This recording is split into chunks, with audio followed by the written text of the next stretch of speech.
My name is Jenny Goddard. I'm the director of Weight of the World. This is my boyfriend, best friend, producer, DP, awesome guy right here, Enrique Garcia. And you're about to watch Weight of the World.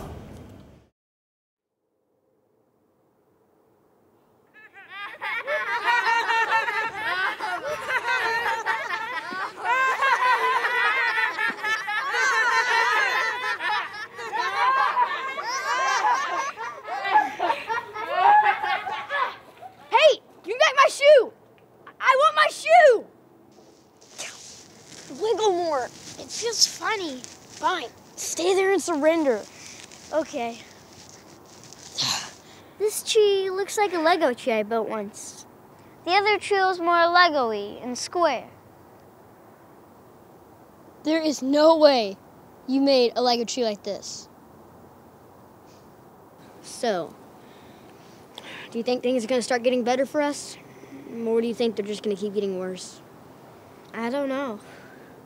Well, I think they're just going to keep getting worse with crime and starving people and extinct animals and all. I guess. That's sad.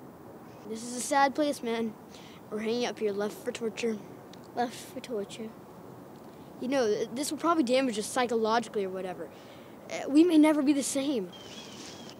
I feel pretty much the same. Of course, you'll feel the same for a while. It sneaks up on you. I don't like the sound of that. It won't make a sound. You'll be a normal kid playing soccer. Baseball. Okay, baseball, and you're normal. And then you'll be an adult working at a gym or whatever. Astronaut. You're in space doing astronaut stuff, and then you go crazy. I think that happens a lot in space. But this won't be a normal space crazy. This will be a damaged childhood space crazy. Space crazy. It's real. Trauma. Left for tortured past equals Looney Tunes nut job future. My cousin has this puppy who got kidnapped. Dog napped. Okay, dog napped. And whoever took him shot him with a pellet gun a bunch of times and then just brought him back. And he was all bruised and stuff. And now they have to watch him forever. Just be careful, you know, in case he snaps because he was in such a bad situation. We're like that. We're being traumatized. Traumatized. Exactly.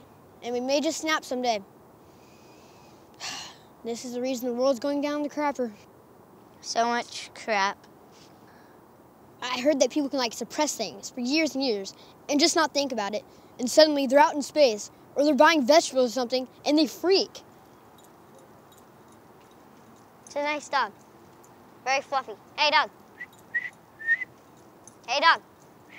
I mean, we could be those people now. We could lose over an eggplant or something. I do not like how this is affecting my future.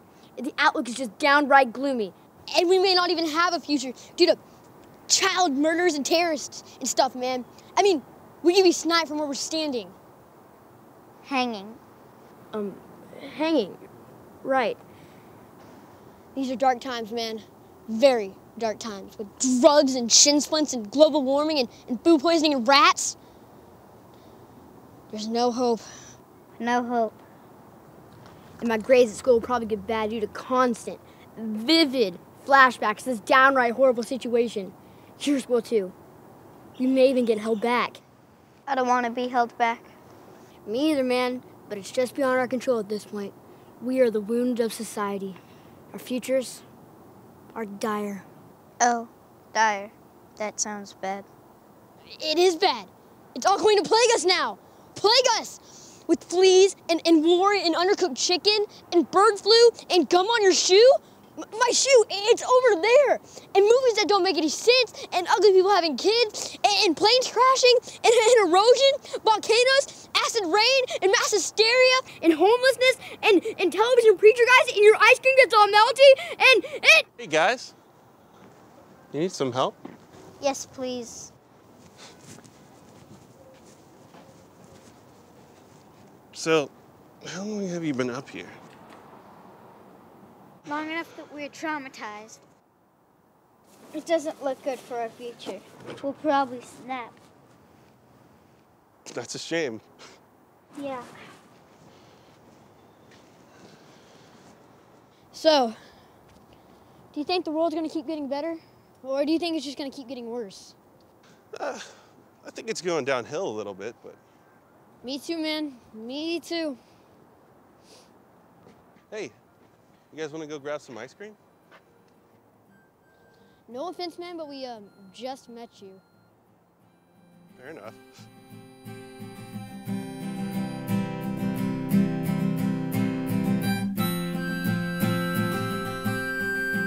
Ladies and gentlemen, give it up, the weight of the world, Jenny Goddard. Goddard. So I have to ask right off the bat, after watching this movie, how much of you is in those characters? Well, the ranting thing, I could say that I do a little bit of a rant on occasion, but not nearly as bad as Ryan's character in the film. So it was more based on trying to make kids sort of sound like adults, but like crazy, childish adults. So. We actually didn't think about children when we made the movie, but it ended up premiering at Chicago International Film Fest last year, which was a pretty big the children's fest. Yes, in the kids world, and so we were really pumped, and it took off in that tangent where it played in some adult fests and some kid fests. So it turned out, I think, great. And it has a big audience. Yeah, it ended up playing for children, which we didn't realize children would like it, but we screened for our first screening of the film ever was actually with over 200 children in Chicago. And they really enjoyed it. So that was a plus because I had no idea they were going to like it. So that was great. Yeah, they're not as nice as adults, where if they don't like it, they're going to give you a nice laugh. If they don't like it, you're going to hear it. So we actually were a little nervous after hearing people that didn't do well, and they laughed. So we liked it, and then we had to come right back for Austin Film Fest where it played also. So you have like 5-year-olds coming up telling you it was a little trite. No, I really loved it. But let's talk about the actors. Ryan and I forget what's... Julian Haddad. That's right, Julian, who I've seen in a lot of films here in Austin, and then Ryan Lee, who's probably the hardest working actor in Austin. Yeah, that kid has taken off. He's everywhere. I love him to death. He's great. Seriously. He's so great. Yeah, I hear he's doing something big in LA right now, which is cool. That's right. I don't want to say because, I don't want to do that. But yeah, I worked with Ryan Lee on Lambs, and also, and funny enough, he's actually in another film that we're showing tonight. So yeah, he's like everywhere. Yeah. No, and he is a really good actor. They were both really good actors. And how was it easy or hard getting those performances out of them? Did you have to coach them? Did they get the script for the most part? Were they onto it? They got it. They understood it. The hardest part, honestly, was casting because those two guys were great. We had some children in casting that were. I'm not too great with children, to be honest, so there were some that were incredibly hyper or some that were just terrified of me. So finding children that I personally could work with was the hardest thing, but once Ryan and Julian, got it, they really had it down. It wasn't much different than just a normal casting session. And you have the good ones that stand out. And Jenny, you do a lot of casting here in Austin, right? I do work in casting, and I'm also an assistant director here in town, but I have worked in casting quite a bit with Miss Vicki Boone, who's awesome. So, yeah, I know a lot about casting at this point. Very cool. So what were some of the hurdles in the production?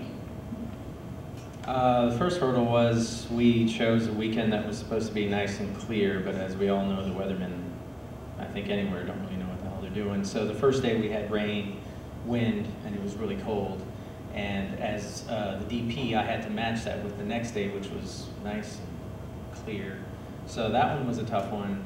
The next one was, I think, the harnesses. We had to actually hang the children, and of course we had rigs and everything, but they ended up doing more of a Superman pose than actually standing up. So we had to rig it on the fly. And it was painful for them, but they were troopers. It wasn't that painful, although I did have some mothers ask me if I was making their children sterile, so that was a little bit of a That's concern. why I'm saying it was painful. I get it. I see where you're coming from. She might not get it, but I got it, and I felt sorry for the They kids. were fine. So, okay, so I've seen the film a few times, and maybe I'm just an idiot, but I have to ask, how exactly How are they hanging exactly? Was there? They're hanging by giant wedgies, man. They're Okay. hanging by giant wedgies. No, rock climbers have this kind of harness that they hang from the front. Well, we just kind of reversed it. Yeah. But that's when they started to lean forward, so we had to rig something up to their chest also, and just do like a tie-in to that. But they were tied to the tree, and if they had to get out, it was about a 5-minute process if they had to go use the bathroom or something. Nice. I just want to say how awesome it is interviewing you guys as a couple, because you'll answer one way and then Enrique will answer a completely different way. And then, or like sometimes you'll answer and you can see on his face, he's just like, that's not at all how it was. We no longer work together, by the way. That's true. We don't work together anymore. Now that we're really together, we don't work together. Unless it's a producer-producer type thing. This isn't marriage counseling. I'm kidding. All right, so what can we expect from Miss Jenny Goddard? What can we expect from you in the future? Well, currently I'm an assistant director in town, so if you guys work on film in town, you will see me around. But I am working on a second short, unrelated to this short, but a second short that I plan on shooting at the end of February, early March. And then I've got a couple of different features I've written that I'm kind of trying to clean up. So I'm hoping to stay directing and stay writing. Very cool. And Enrique, you're a man around town as far as production? Yeah, I am working on a script and a web idea right now, and I will produce her next short, which is really good, so I'm really looking forward to it. I think this was a learning process for us both. Although I had done my own feature, I didn't have the skill set at that time that I had here, and I think everyone was learning more and more, so I think the next one's going to be a real kick-ass short. So. Yeah, they're going to get better and better and better, man. Nice. Well, this one was great. So where's the website? Where can we find this stuff? You can find it at Nikko films.com. And I think this one is played in 9 fests thus far, so hopefully the next one will play in even more. Awesome. Any questions from the audience as far as Weight of the World, or as how I call it, the Wedgie movie? Anybody? What was your primary source of casting? How did you draw? Where did you find? The question is, what was your primary source of casting? Where did you find these actors? I actually, Vicki Boone, who's a good friend of mine, allowed me to do some casting in her office, which was very kind. My good friend Sarah Dowling is a casting agent in town, so I actually pulled upon my casting experience to get somebody that I trusted to help me cast. So I did go through a casting person, and she got in touch with agents. I mean, these kids have agents and all kinds of stuff now. They're SAG eligible, and they're, it's crazy how far the kids go. We can't work them to the bone like we used to. Those laws. No child labor. All right. Ladies and gentlemen, give it up for the Weight of the World.